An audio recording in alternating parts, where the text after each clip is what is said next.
We're talking throwback uniforms, NFL for kids, Travis Kelce punched a teammate, and coach speak and smack talk become one as we break down everything from last week that was barely news. Welcome to Shut Up Football. I'm Jeff Stoltzfus. That's Kevin. Last week was a blur. Lions head coach Dan Campbell said he wanted a lion on the sideline. The Broncos lost 2 wide receivers and Aaron Rodgers took a pay cut. This is all as the NFL media comes out of its summertime slumber, when the only stories were players' Madden ratings and how many guys named Jalen are there in the NFL. We got a number of stories, so let's get to it.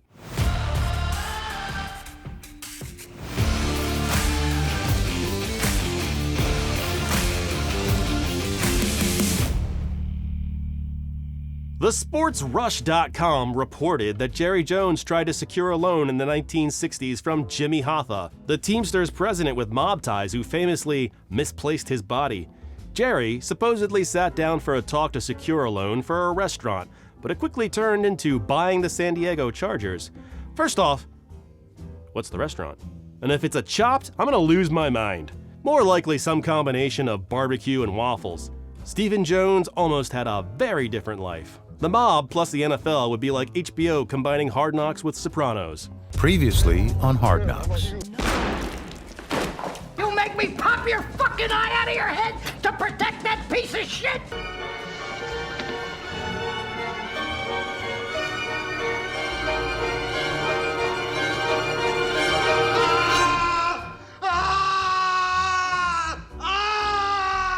Ultimately, Jerry's father talked him out of the idea, and the mafia chose a different form of waste management than the Chargers. They decided not to buy an NFL team, instead choosing to buy every single referee.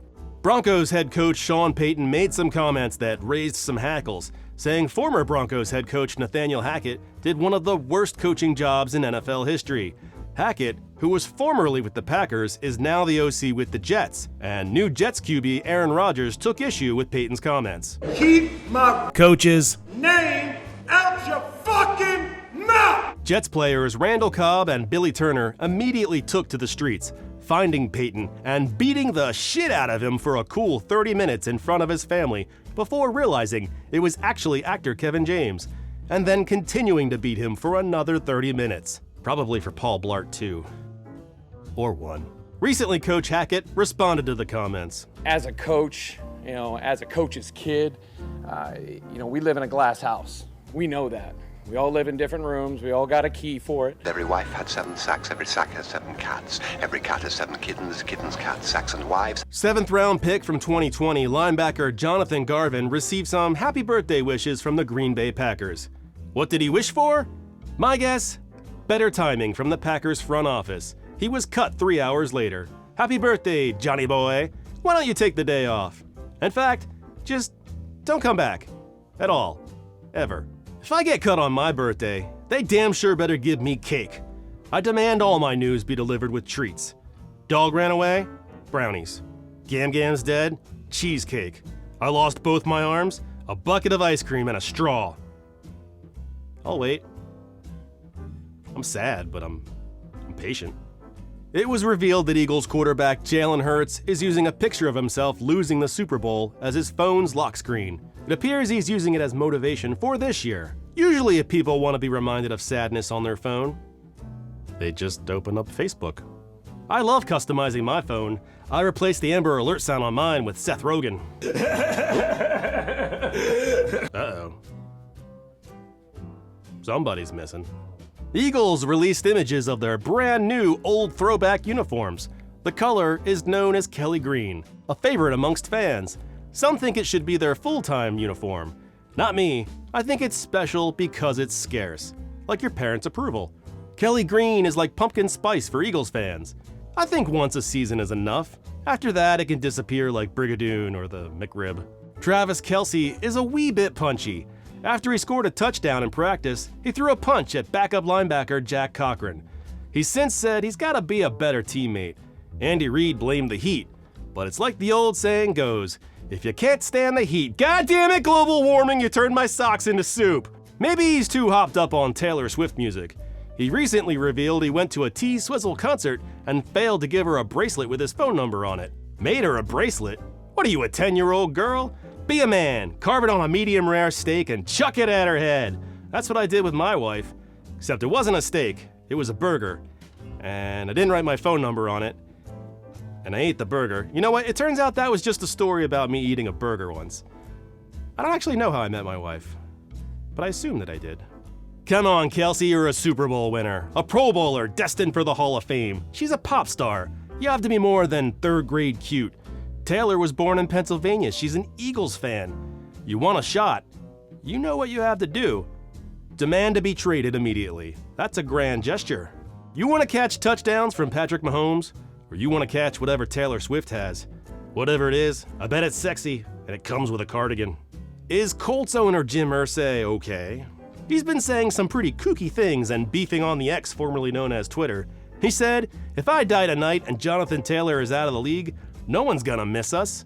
Which sounds less like a 64-year-old businessman and more like a high schooler who should be monitored. Someone check his backpack and his search history. Give us a heads up if he cancels any appointments and takes a sudden interest in the Matrix movies. Taylor feels like he's being underpaid, and since he's unlikely to get a long-term deal, he wants to be traded, something Irsay refuses to do. Not now, not in October, he said, which was a reference to the October 31st trade deadline, not just a shout out to pumpkins and light jackets. I don't know how this thing ends, but hopefully without Jim Irsay painting his nails black and quoting notes from the underground. The NFL and CBS Sports will be airing a kids-centric presentation of the Super Bowl on Nickelodeon in an effort to get younger kids indoctrinated. I mean interested. No, I don't. The Nickelodeon version of the game will feature eye-popping graphics, slime-filled end zones, and images of SpongeBob SquarePants between the uprights. I really don't see what this one has that the Manningcast doesn't. According to ESPN, the average NFL viewer is in their 50s, so that's why there are so many commercials for Cialis. The NFL has been trying to grow its audience younger for years, which explains why Phillip Rivers and Antonio Cromartie keep having so many damn kids. You can add all the slime and cartoons you want, but you can't make 3 refs debating a block in the back penalty fun. If you want to make it more appealing to kids, you're gonna have to do something about that 3-hour and 12-minute average game time. I can't keep my kids' attention while I'm answering the question they literally just asked me. Maybe we don't need to add sound effects and slime to a sport where men suffer debilitating injuries. Ryan Shazier suffered a spinal cord injury, and Damar Hamlin's heart stopped working. Back to you, Peppa Pig. And that's barely news. Thanks for watching Shut Up Football. I hope you had some fun. If you did, please like and subscribe. Just click the bell, click all the buttons, click all the good buttons, none of the bad ones. Oh, hold on. Oh, jeez. I gotta go. We'll catch you next time. Peace! Check the mic and make sure it sound right, boys.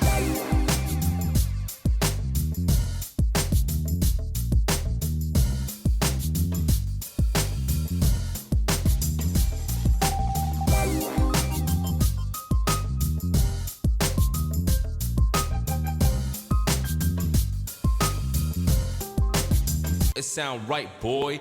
And I ate the burger. Oh, I didn't say that part. That's not funny then.